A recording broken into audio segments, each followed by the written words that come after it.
অঙ্ক হচ্ছে 3 root over 2 root over 9 9 root over 2 27 to the power 1/3 3 square 3 এর cube তার হোল স্কয়ার আর 3 to the power 3 তার to the power 3। এই তথ্যটির সংখ্যাগুরু মান কত? তাহলে প্রথমে 3 মানে 3 লিখবো।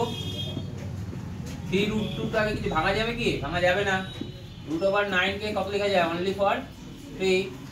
9 root কে 9 root 2 লেখা যায় 27 to the power 1/3। কেমন লেখা যেতে পারে? 3 এর কিউব into 1/3 মানে কত হলো? 3।